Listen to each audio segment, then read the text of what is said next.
Hello, I'm Jake Boudrot, Civic Journalist at Tello Community Television.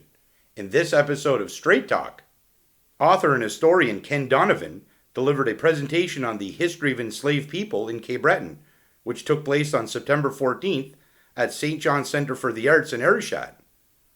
After his presentation, I spoke with Donovan.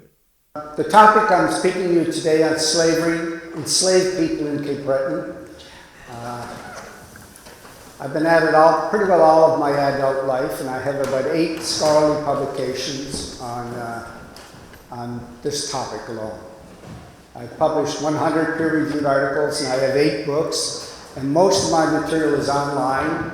And if you look up Ken Donovan, historian, it'll come up, academia.edu. But today I'm going to talk to you about where Marguerite rose and the history of slavery in Cape Breton, 1659 to 1815. I'm going to concentrate on Louisbourg, but I'm also going to talk a bit about post-Louisbourg. There were enslaved people in Cape Breton after the French, after Louisbourg fell, and there were enslaved people before Louisbourg was founded. So 1659 relates to an enslaved Inuit woman who was brought to Nicholas Denis at St. Peter's in 1659, and we know this because of the baptismal records, okay? The Jesuit estates, Jesuit records. Slaves lived in pretty well all of Cape Breton, and during the French regime, from 1713 to 58, French were along the northeast and southwest coasts, okay? What I've done is I've identified 400 people from 1659 to 1815. So I know who they are and where they lived, who their owners were, and how they were treated. It's taken a lifetime to identify these people. Now, you noted that you have been studying the social and cultural history of Cape Breton from the 17th to the 21st centuries for much of your adult life. What originally drew you to this chapter of history? Well, from the time I was a little boy, I always wanted to study history. I knew that. That was a dream I had when I was a little boy. I wanted to know about my village and the people that lived in it. And when I went to school, I always did well, wanted to please my teachers. And then when I went to Saint X in 1967, there was a priest who registered me. He said, if you treat this like a job and you work 40 hours a week, you'll do well. And I said, well, what if I work sick to myself? What if I work 60 hours, 80 hours, 100 hours? So I was just self-motivated. I was looking at, your interest seems to be the 17th century to about the 21st century. Well, I think is what you noted. That's when I was fortunate enough to get employed at Louisbourg as an historian. And I was just drawn to minorities, peoples. And I always have been. And so once I read a little about enslaved people, I just started picking away at it. And 40 years later, I'm still doing it. There were 277 slaves among the French, and 87% of them lived in Louisbourg. There were 104 English slaves with the British and New Englanders. Of the 277 French slaves, there were 141 males, 104 females, and 32 whose gender could not be identified. Most of the slaves in Ile Royale, about 90%, were Black people. Not so in Quebec, not so in Canada, where most were Indigenous. Slave occupations. The majority of the slaves in Cape Breton, in Ile Royale, about 92% were domestics performing work to support the functioning of various households. They would be servants and would do everything from shoveling snow to looking after the children. Only 19 slaves, 1 fisherman, 2 cabin boys, 15 sailors, and 1 executioner worked outside of the household. You said you've been really concentrating on enslaved people. Where did that come from? Where did that interest in that topic come from? Well, I saw how oppressed they were. and coming from an Irish background, and Acadians perhaps can relate to it, when people are oppressed, I think you can identify with the underdog and not the overdog. So I think that's a big part of it for me, coming from the working class especially. There's one famous slave that we have in Louisbourg. He was served with the British forces under Geoffrey Amherst and Sir James Wolfe. Ola Ude Piano, from 1745 to 1797. He gained his freedom and published his autobiography.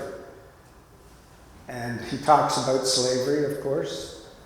He was a slave in Louisbourg with the British forces in 1758. The last thing slave owners wanted to do was to teach people how to read and write. The very last thing. Because slavery is based on race and skin color. So if you learn how to read and write, you're empowered. You really are. It's very powerful, isn't it? Learning how to read and write. Okay, you talked about a gentleman named Ololuda Aquicano who depicted the horrors of slavery in a book that he wrote. Did you read that book, and what were the specifics? Well, you weren't allowed to do things. You didn't have your freedom, and he talks about being enslaved on the African coast. Just, I'd say, losing your freedom, and just being judged by your skin color, prejudged.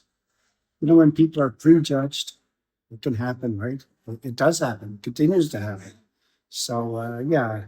Yeah, general loss of freedom and the law and the degradation, right? The lack of respect for somebody. And I think empathy and respect are the greatest gifts that any person have. I really feel that from the bottom of my heart. Lack of robbing of human dignity. Human dignity, yes, definitely. Not subject to the law like other people would be. Yes. So you're subject to basically the whims of your owner. The rules of law and justice are thrown out the window, basically, for enslaved people. Slaves in Louisbourg, and that's what I've done the most work on, represented only 3% of the population. In 1737, there were 50 slaves in the area. By 1752, there were 63. And in 1757, there were 125 slaves, roughly 3% of the population. Now, the Atlantic slave trade began with the coming of Christopher Columbus. He never did reach the North American mainland. He had 3 successive voyages, beginning in 1492. And this was the beginning of the slave trade. Until about 1870, there were 12 million Africans enslaved in the Western Hemisphere. And when I say Western Hemisphere, I mean North, Central, and South America. Well, you said the specific time frame that you're researching is generally between 1659 and 1815. Why are you concentrating on that particular period of time? Is it as it pertains to Louisbourg, or more that there was a lot going on in that time? The very first person that I talked about, 1659, was an enslaved Inuit woman from the Labrador coast who was shipped south, and the Mi'kmaq sold her to Nicholas Daniel. We know this because she was baptized. She's mentioned in the Jesuit relations. And the last person was the last enslaved person that could I identify. So it's basically the book ends the first person and the last person. That's simple as that. This is where the enslaved people came from the west coast of Africa. Senegal, I'm going to take you there today. The great bulk of the enslaved people go to Brazil. There's 210 million people in Brazil today. The overwhelming majority of those people have slave origins. Very few slaves came to the United States. Only about 4 million, okay? A very tiny number of the 12 million, a small number actually. This represents the trade from 1500 to 1870. So this is where the enslaved people are coming from. It was a tremendous period during the 18th century especially. But a return slave voyage from France, for instance, took 1 year to complete. They'd load up their ship, they'd get all the supplies, they'd get their crew, and they would sail down about for 3 months. It would take them to get off the Azores. So they're going down south, it's getting warmer all the time, lots of food to eat. And in the Azores, they would load up with water and more fresh food. And then they would continue down to the coast of Africa, which would take another 3 months. The one thing the Europeans were afraid of, they did not want to go into the bush. They did not want to go into the African continent. They were scared to death. They would wait off the coast for about 3 months, and gradually they would go in and send emissaries in. African people would dicker with them, and they would pick up 1 or 2 slaves at a time. So after they were there for about 3 months, they got their full quota, and then they're going to begin their trip back home. It takes another 3 months to go to what is the West Indies here, and then another 3 months back. A typical slave ship was pretty drastic.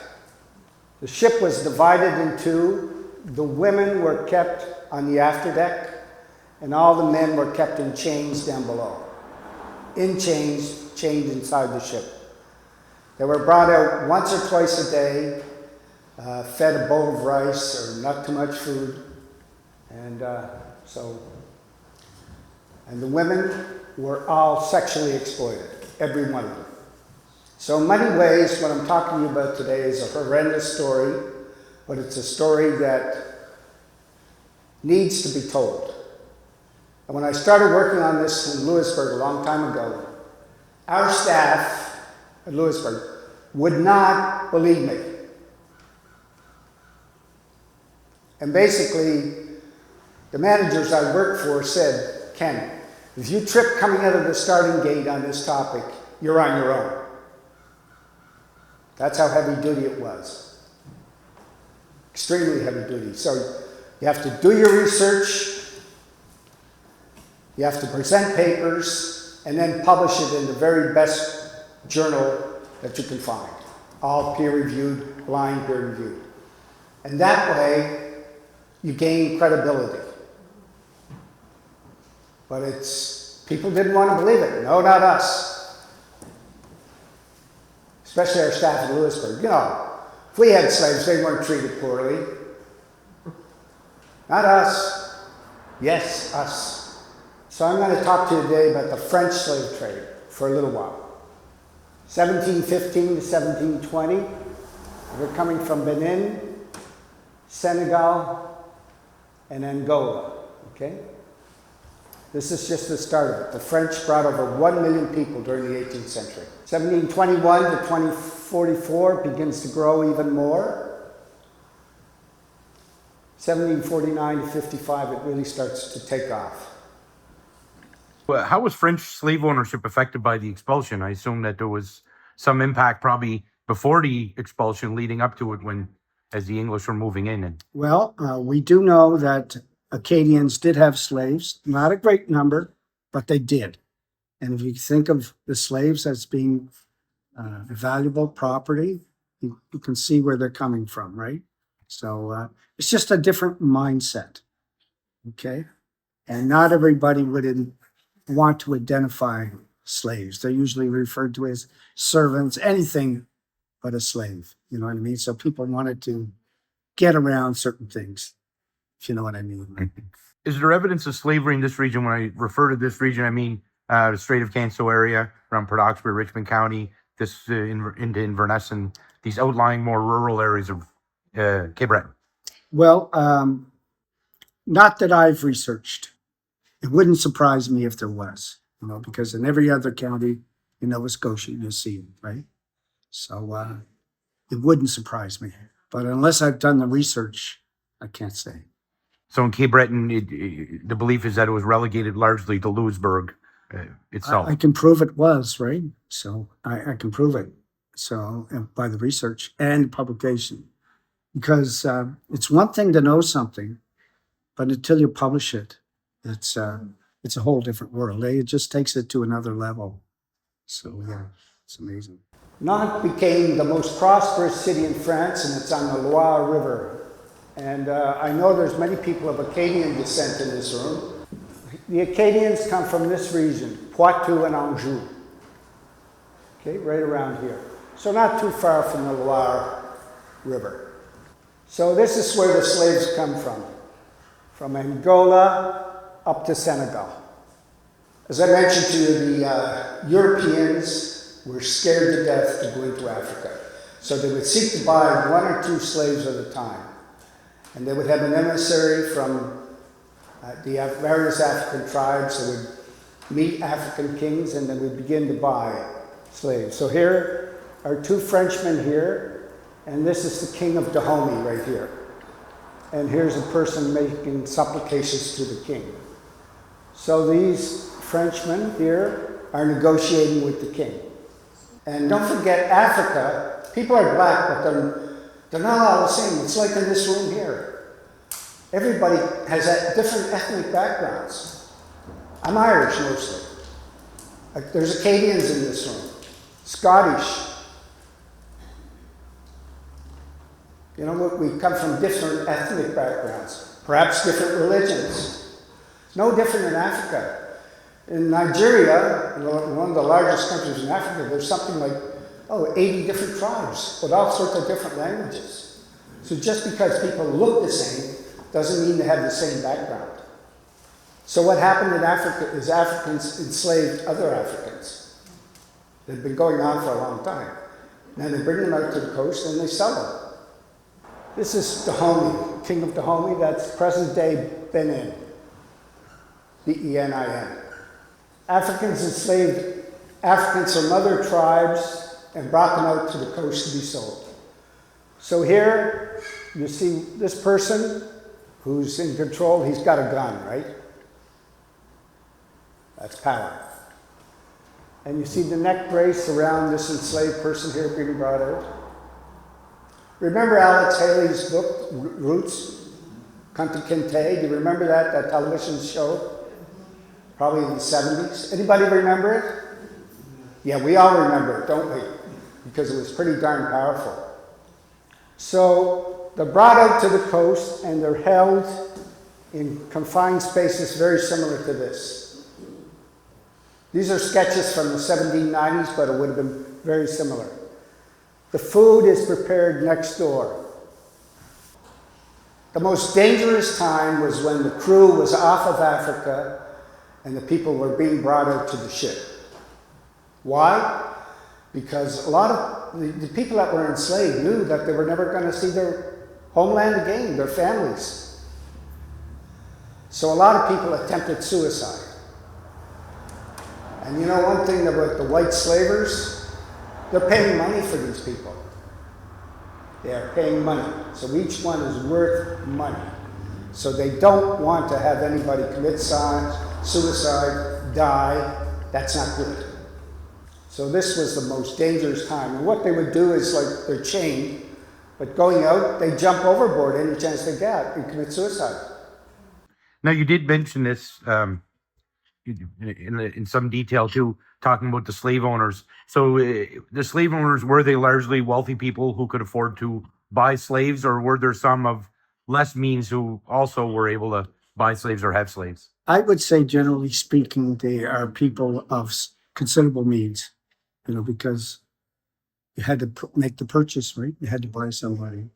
So I would say people of means, definitely.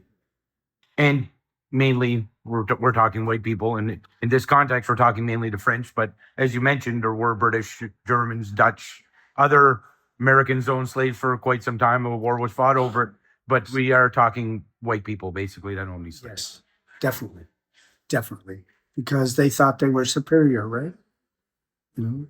Everything told them they were superior because it's have racial prejudice. If you have a prejudice, then it's easy to go along with it, isn't it? Especially if children learn a prejudice from their parents. It's passed on. And it takes a lot to break that chain. A lot. So, because people they become influenced by their community, their parents, their people they respect, right? So in other words, something that's atrocious can be accepted as normal. I guess that's what I'm trying to say. Men and women were separated, but the whole point about slavery is degradation of the person, degrading. Women were all sexually exploited. And you can see the chains, okay? Yeah, barriers constructed on the ship, women at the back, they would have their freedom, and the crew and the officers especially would pick their women and sexually exploit them. I've published a scholarly piece on female slaves as sexual victims. So this is where you really have to have your data together, right? There were 70 adult female slaves out of a total of 104 in Ile Royale. 35 of the 70 women gave birth to 46 illegitimate children.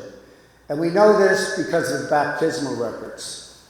The Catholic Church and the Anglican Church would ensure that slaves were baptized. They weren't quite sure that they were totally, fully human. It just becomes a matter of counting, I think. And slaves were often not baptized until they're on their deathbed.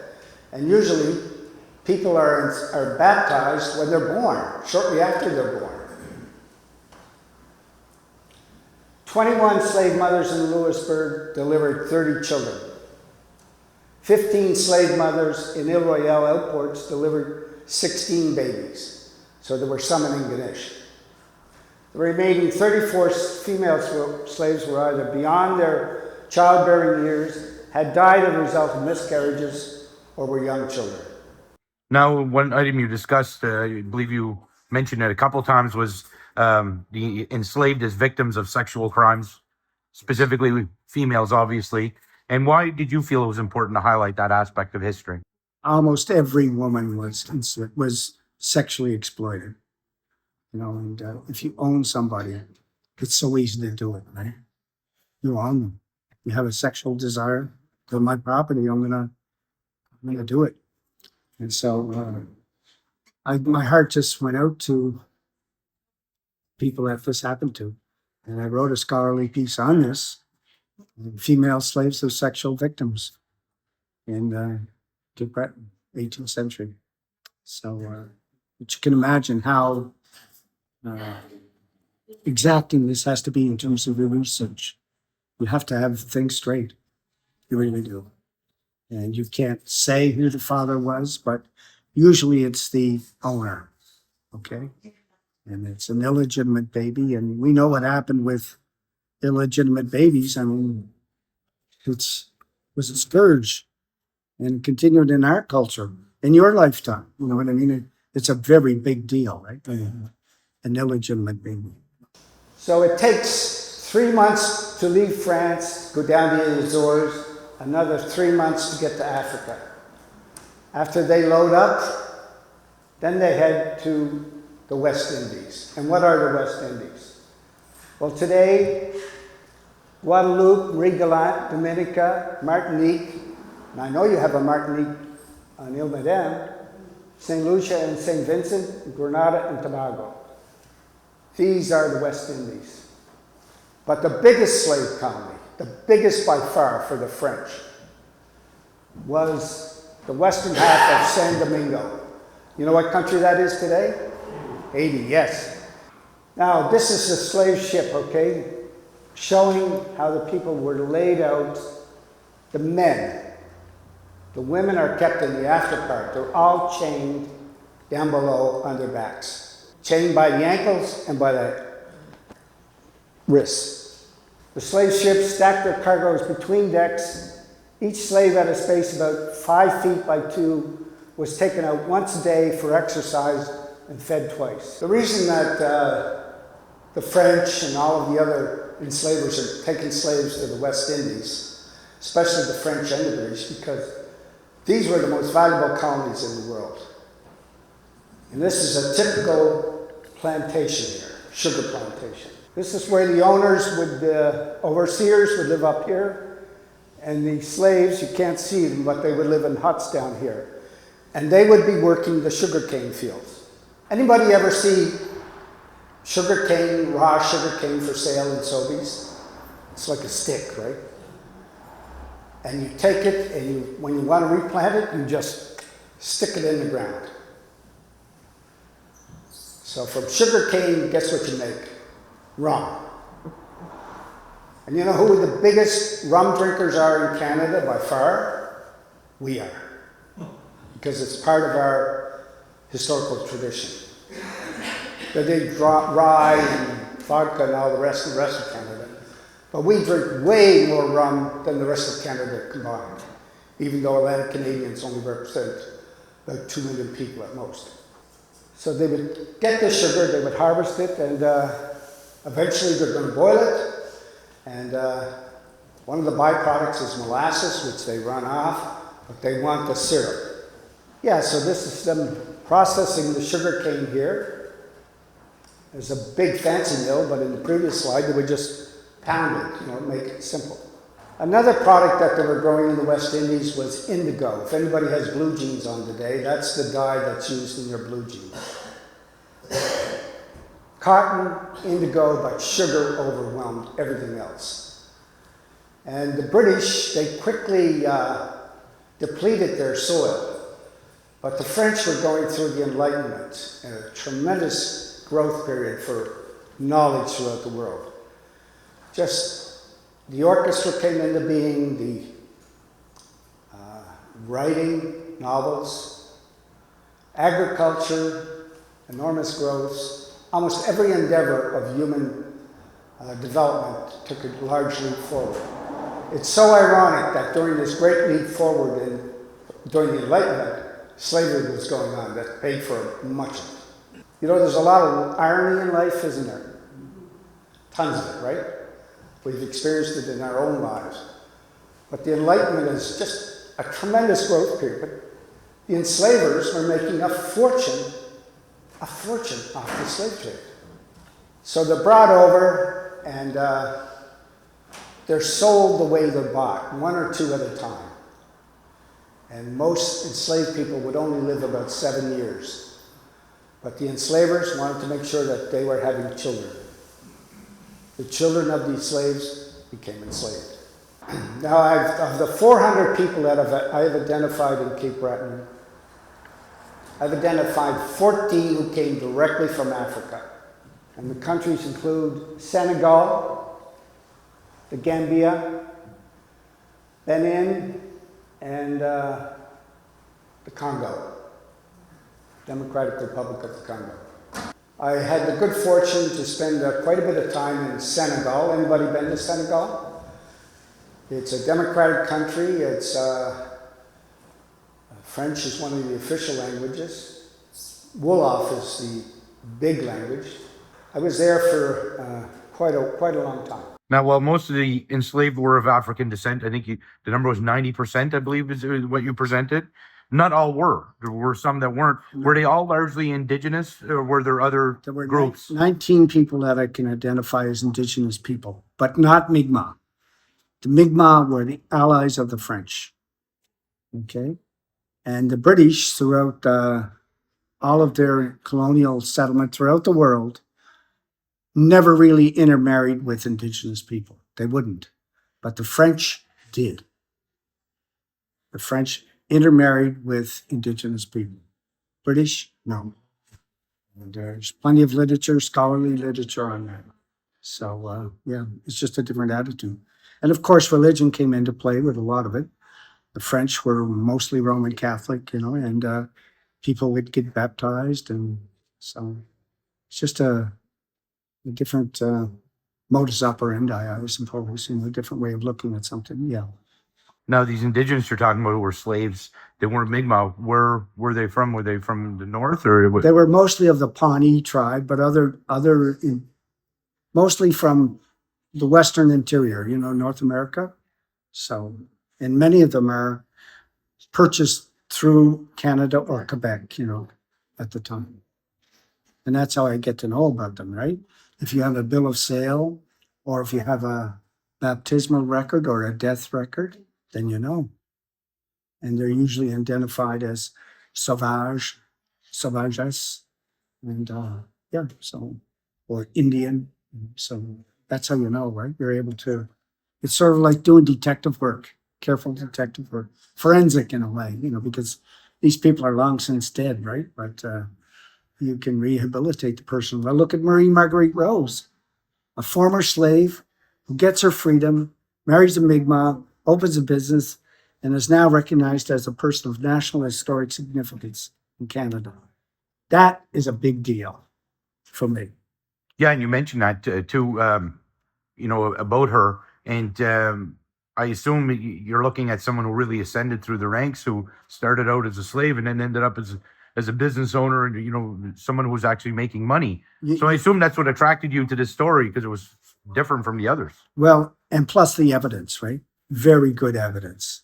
And you can imagine how accomplished she was. She had to be to survive all of this and live through that and do well, and so, yeah, just amazing. Yeah.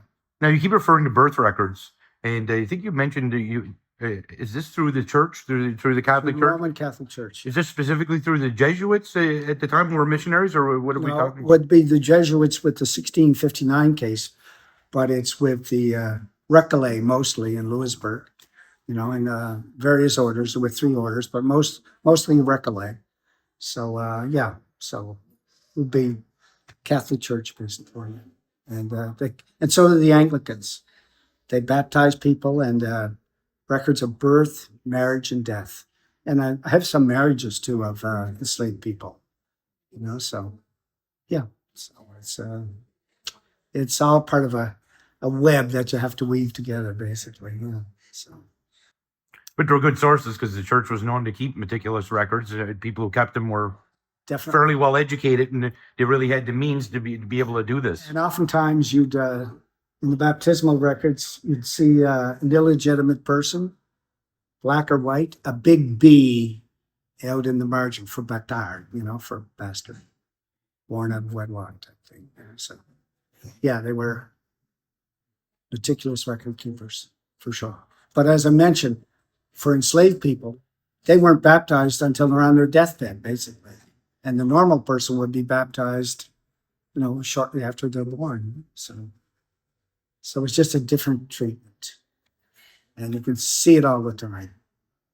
There is a difference between slaves, the enslaved, and indentured servants. There's a difference there. Very much so. Very much so. Indentured servants, well, first of all, there could be white folks that would be indentured, but it would have a limited time. 3 years, 2 years, 1 year, 6 months, so there was this period of indenture. So, whereas with enslavement, no period of ending, none.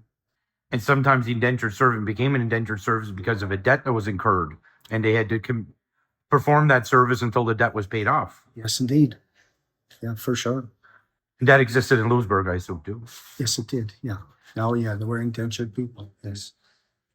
But only black people could be enslaved, and indigenous. Skin color, race.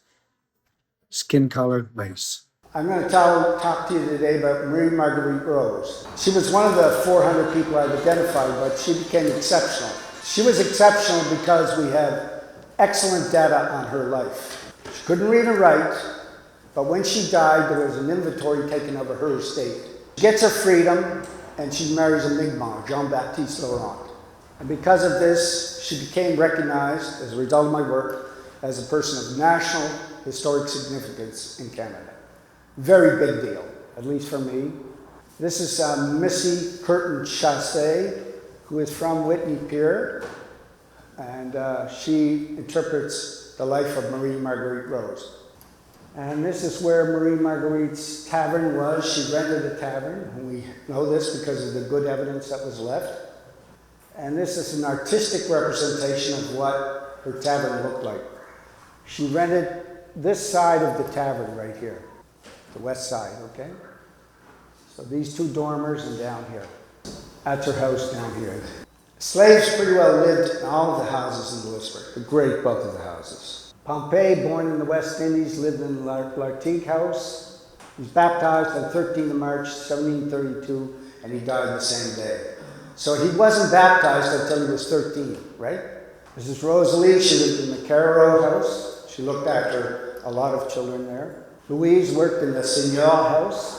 Jean-Baptiste and Charles Joseph lived in the governor's quarters, and they were dressed in very fine livery. By the way, there were Acadians who owned slaves in Louisbourg. And when I brought this out, Acadian members of the staff said, impossible. Impossible. We were the people that were exploited. This is impossible. No, it's not impossible. It's possible, and with evidence, we know what the case was. So this is the plaque on Marie Marguerite Rose when you go to Louisbourg, and if you take the bus in, you'll go in, and this is what the plaque reads. Captured in Africa at the age of 19 and transported to Ile Royale, where she was sold to a member of the colonial elite. Marie Marguerite Rose is seen to be a key figure of the initial phase of black slavery in Canada. Gaining her freedom after spending 19 years in slavery, she married a Mi'kmaq man and opened a tavern in Louisbourg, becoming one of the colony's business community. Both were rare occurrences among emancipated slaves in New France. Rose's experience speaks to the presence of slavery on Ile Royale and in Canada, where an estimated, in Canada, present-day Quebec, 1,375 black slaves existed during the French regime. Many more Indigenous people were enslaved in Quebec. So this is one of the plaques that you will see next to Marie Marguerite Rose recognition. And it shows some of the slides that I've showed you. People being brought out to the coast, a slave ship coming over and up to Louisbourg, and Missy Curtin representing them. So that represents slavery. And there's another plaque that represents Marie Marguerite Rose getting her freedom, okay? And this plaque describes all of that. And Marie Marguerite Rose is in the Dictionary of Canadian Biography. That was only published not too long ago, a little over a year ago. And anyway, it had the Dictionary of Canadian Biography has been around it's University of Toronto, Laval University. It's been around for a long time. But when this came out, it had the largest uptake in the history of Dictionary of Canadian Biography. So people are intensely interested. Now, in total, you have published 8 books, 100 scholarly peer-reviewed articles. Yes. So you have plans to keep researching. You have your latest that's out now about Marie Marguerite Rose. Yeah. So what are your plans? You plans to keep researching and writing? Is that what you're... I have lots of evidence, and I just have 2 biographies that are coming out in the Dictionary of Canadian Biography. They'll probably be out this year, maybe 26. But they're all done, and translated, and because they're published simultaneously by the University of Laval and University of Toronto. And I have another book coming out, a collection of essays. So, I've got, and I'm going to have a book on slavery. Yeah, so all the years of the cumulative research. So, And that's your plans for the next couple of years, is to kind of... That's the plans for the end of my life until I broke. Are you looking at branching into other aspects of history beyond slavery? Well, I'm interested in everything, Jake. But as you know, it takes time to study things and get to know things, right? So, like the Louisbourg project was one of the largest research projects in the world. Very well funded. I could have any book I wanted. Lots of primary sources and give papers, and so very well funded and marvelous opportunity for scholarship. So besides the whole reconstruction, it's the scholarship that goes with the reconstruction. So it's amazing. Instead of creating big jet planes or war machines, they put it into research. So it was marvelous. Thank you for watching Strait Talk. Please tune in again to find out what we will be talking about.